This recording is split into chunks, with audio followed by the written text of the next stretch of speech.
Halo guys, hari Senin, Selasa, dan Rabu IHSG akan tutup, baru dibuka kembali hari Kamis. Jadi ini libur panjang. Pada kesempatan kali ini gue mau bahas apa yang terjadi di minggu kemarin. Ketika saham Pani ARB, malamnya itu ada yang tanya ke saya, Kak, besok masih bisa sell Pani. Aku terlambat tadi sore untuk sell. Udah mau cut loss terlambat. Jadi ini saya juga pernah mengalami hal-hal yang seperti ini. Saya masuk market dari 2013 sampai sekarang. Jadi yang mau saya sampaikan di sini adalah untuk pemain-pemain yang baru masuk di bursa saham. Kalau mau bermain pada saham-saham gorengan, saham-saham gorengan, itu kita gunakanlah money management. Jadi misalkan kita punya dana 10 juta untuk masuk di dalam saham. Kita gunakan saja paling banyak 10% dari 10 juta itu untuk masuk di saham-saham gorengan. Jadi 1 juta ya, dalam hal ini 1 juta untuk masuk dalam saham-saham gorengan.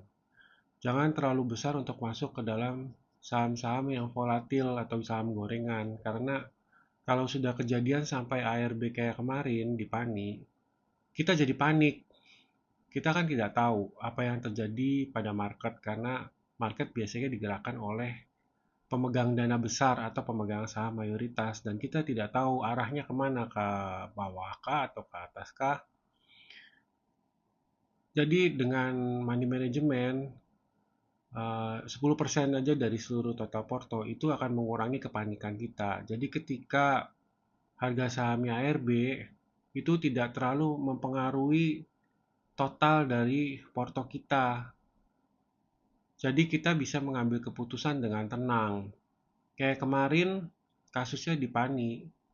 Setelah ARB, keesokan harinya di sesi satu dia memang lanjut turun sampai -11.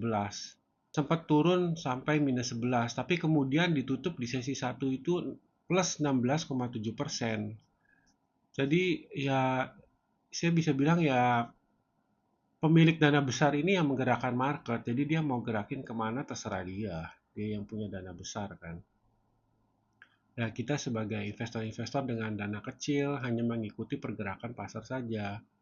Jadi gunakanlah money management. Ketika uang yang kita gunakan tidak terlalu besar untuk masuk ke dalam saham gorengan ini, kita juga jadi lebih tenang, tidak panik ikutan jualan. Saya sendiri masuk di CBDK, tapi hanya 2 lot, which is itu cuma 0,0 sekian persen dari total porto saya. Saya hanya untuk mencari uang kopi, tapi ternyata kena gulung juga.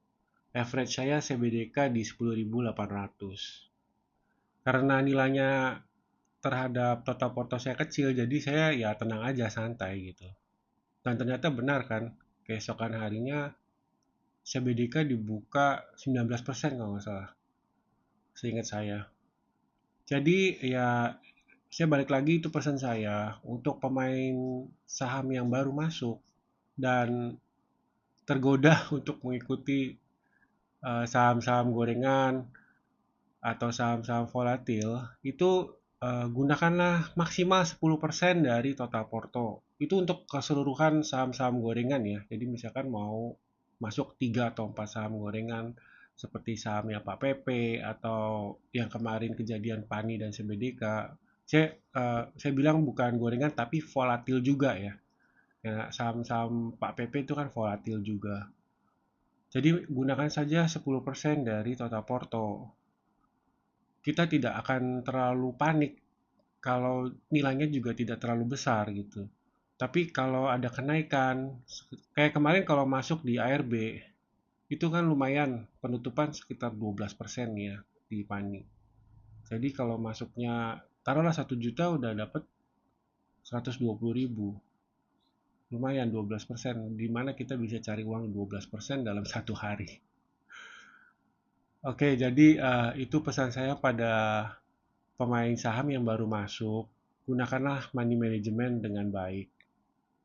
Ya, semoga dengan kasus Pani kemarin itu bisa memberikan pelajaran buat teman-teman yang baru masuk bursa saham.